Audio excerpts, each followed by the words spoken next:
Hey y'all, we are here at Brandon Huber's melon patch. He's growing some giant melons out here. We're just gonna go and talk to him, ask him some questions about what he's got growing. We're in the end of September. I think it's September 30th today. So we're getting pretty darn close to harvest and the melons are looking good. So Brandon, what's going on, man? Hey. So we got some giant melons here and it looks like they're just under a bunch of cardboard and fabric there. So explain what's going on with that. Yeah, so with giant watermelons, the fruit gets so large that they outgrow their canopies. When you think of a commercial watermelon, they have leaves and the fruit's small enough to hide under the canopy. But with giant watermelons, they outgrow their leaf canopies. So they stick up way above the leaves and then they get sun scald. And if a melon gets hot, it gets a lot of sun exposure to the fruit. It's not good for the fruit. They'll rot really young. So we keep them shaded. Keep the heat, keep them cool, keep the sun off of them from pretty much the day of pollination all the way to state fair, way off time. Nice. So can we get under one of these covers and check out the melons? Yeah, sure. So you'll see, we have one here. This wow. Is hand for scale. Yep. It's a nice one. It's a decent size, not the biggest of the patch, but we have one right next to it. Do you want to see all of them? Oh yeah, let's open them up. So you got this. It's just simple cardboard, lightweight. This one's a little smaller. Wow, still beautiful. Yeah, still a nice size. Probably about 50 pounds, 60 pounds or so. All right, excellent. And what kind of melons are they? Are they just these these are stemmed from the Carolina Cross. It was a hybrid. I'll fix this a little later. It's a Carolina Cross. So the Carolina Cross was a giant watermelon introduced, and these are basically purebred, selected for size. So they stem from Carolina Cross, but they're the best of the best. So, for example, the parent was 316 pounds, near the state record from a friend of mine. Wow, that's a huge melon. So are they on their own rootstocks or? No, they're not. So let's take a look at the roots.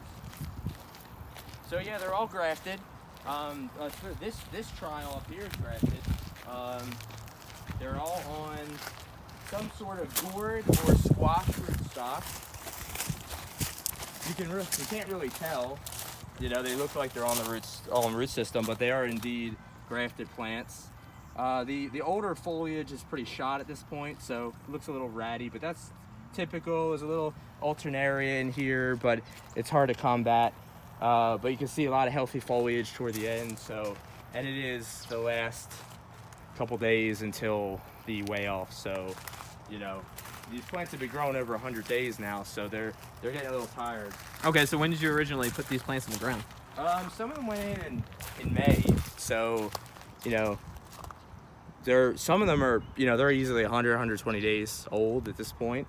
This trial was planted later than the other one, so these guys are a little younger, but yeah, they're getting up there. Okay, and you started them inside in a greenhouse before you put them out here? Yeah, yep. They were started in a growth chamber just under LED lights, but they don't spend much time in there. Maybe they grow for about a week and then they go to the field right away. Just try to get them. Well, they get started and then they get grafted and then they get healed and then they go right to the field. They go right out here into the ground. Wow, pretty nice. Young. You don't want them pop out when you're growing these things. You want to get them rooted in, established well, and let them grow some nice roots. So yeah. So this is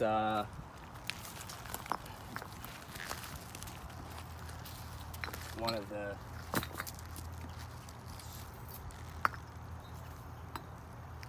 fire ants all over the place. Yep, we have a bad problem with that in North Carolina. This guy is a beast, Yeah. Sitting over 100 pounds. You can kind of, see that the cinder block next to it gives you a good idea of its scale. Yeah, it's definitely a huge melon. And what do you do with these melons after the weigh-off and the fair?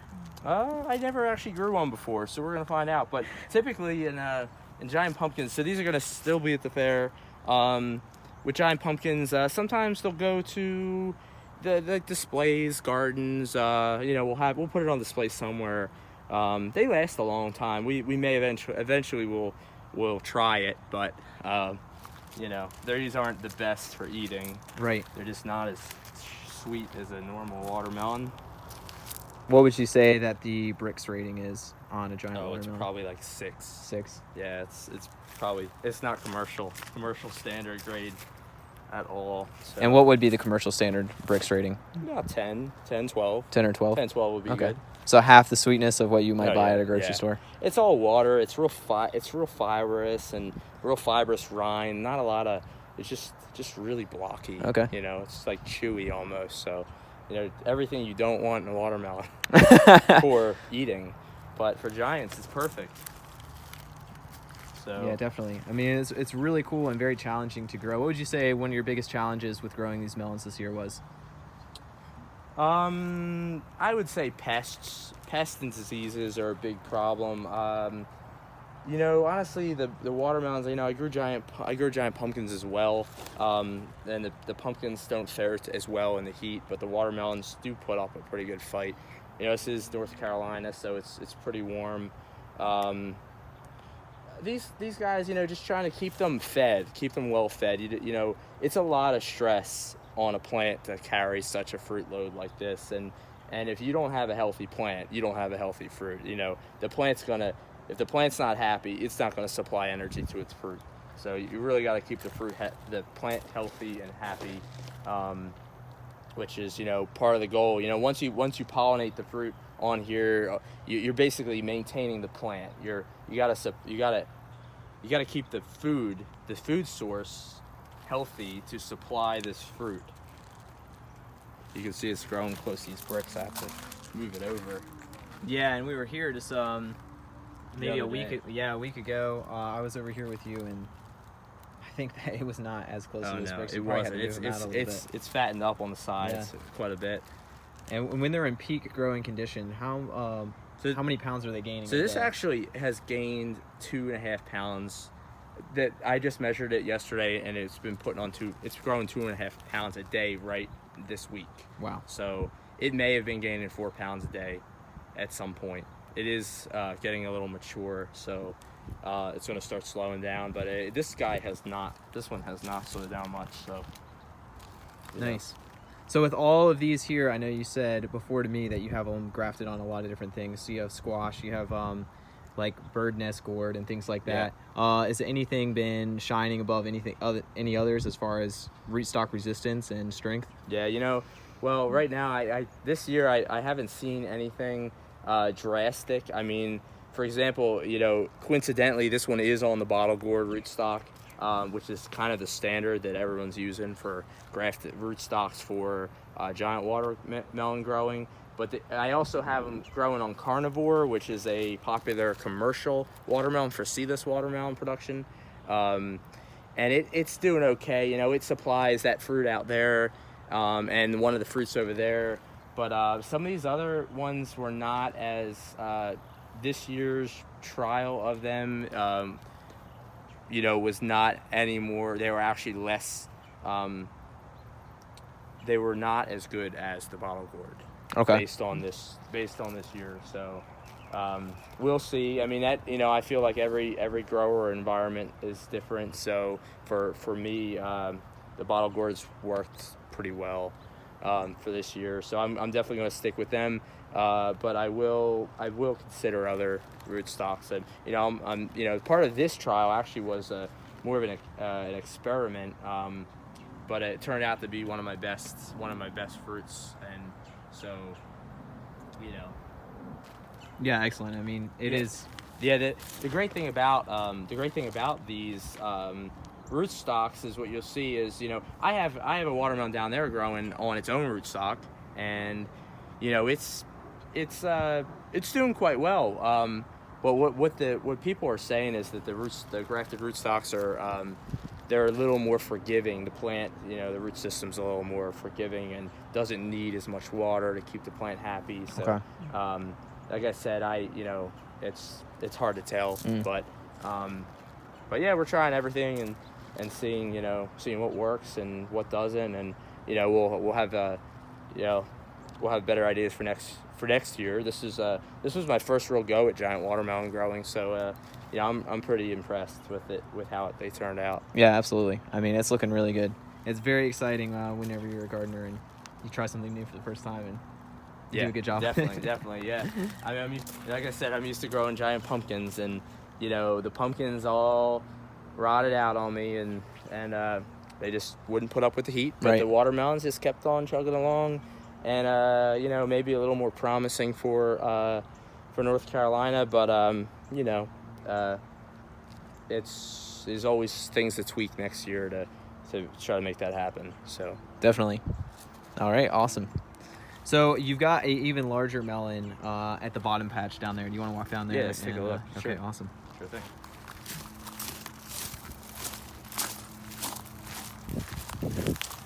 Yeah, actively recording. Or...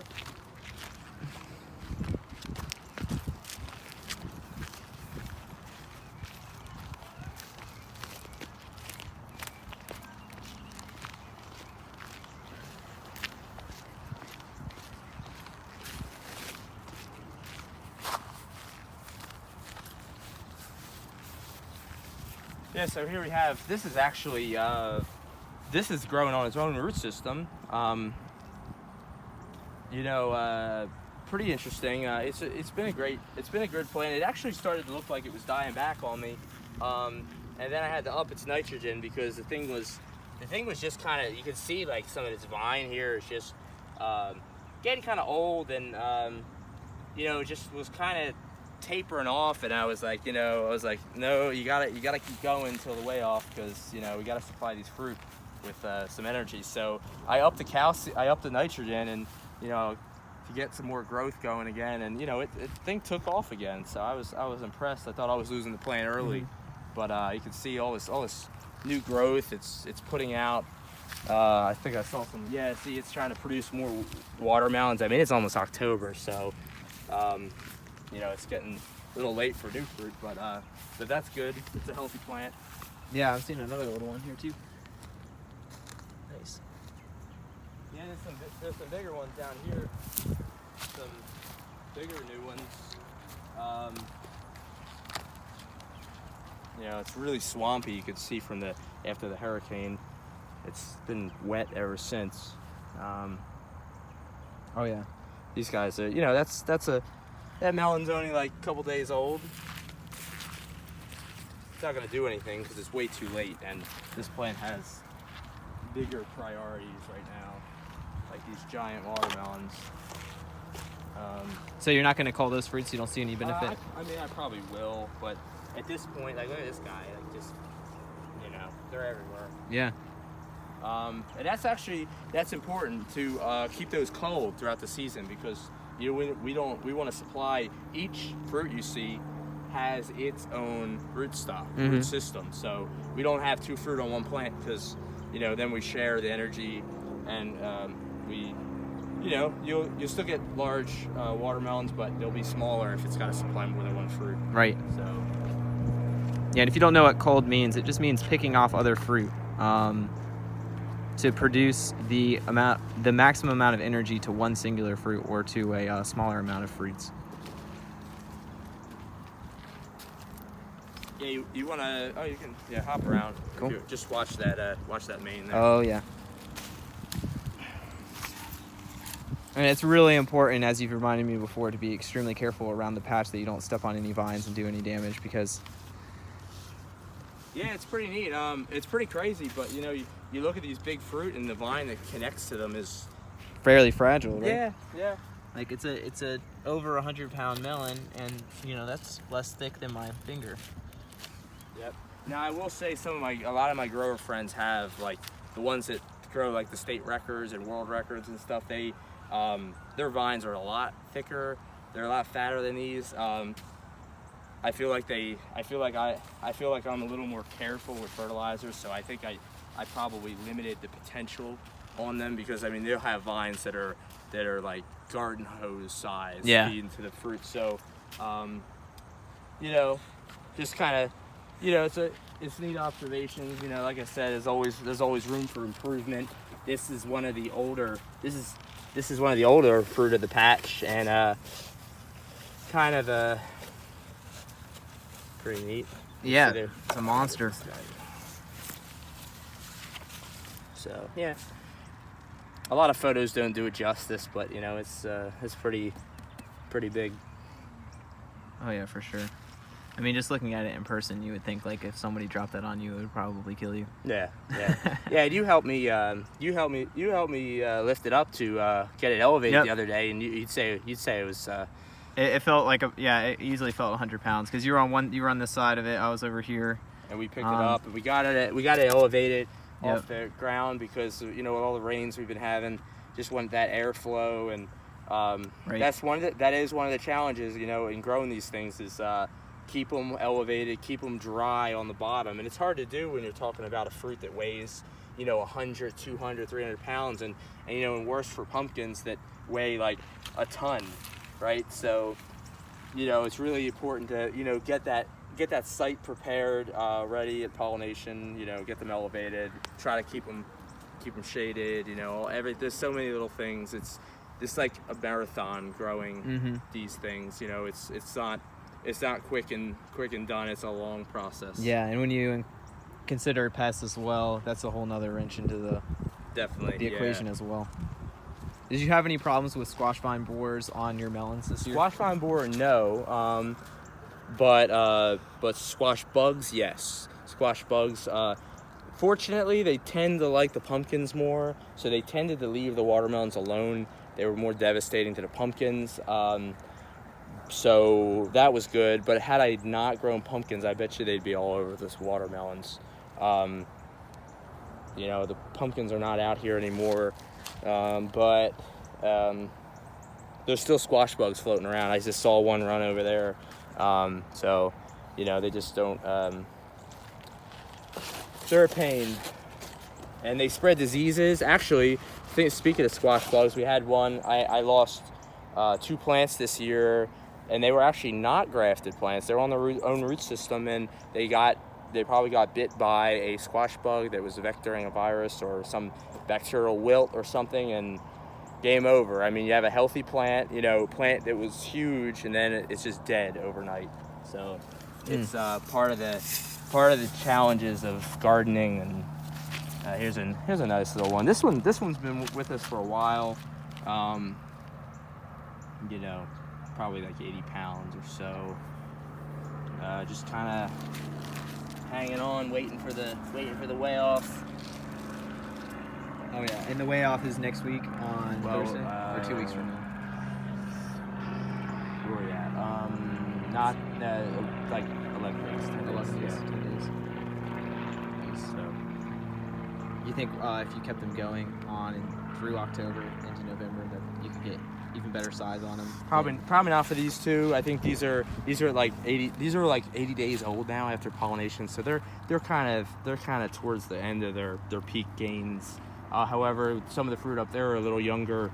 They could put on a couple more pounds post at that point, but at the same time, around that time of year, it gets cooler and the weather is going to start to be less favorable. So those gains are going to stop one way or the other. So, you know, you want to have so not too much would be lost at that point. Nice. All right, Brandon. Well, thank you so much for taking the time to show us the melons. It's awesome. Growing giant watermelons in North Carolina tends to be something that works well, and we're really happy that you've had a lot of great success. It's been awesome to follow this adventure out here in the patch for sure. Yeah. Thanks for watching these guys when I'm away. All right. Yeah, you guys can find Brandon on Instagram at bhubz. That's BHUBZZ. He posts some stuff about growing giant pumpkins, giant melons there, and some other things that are really cool in the world of horticulture as well. So signing off, y'all. Have a good one.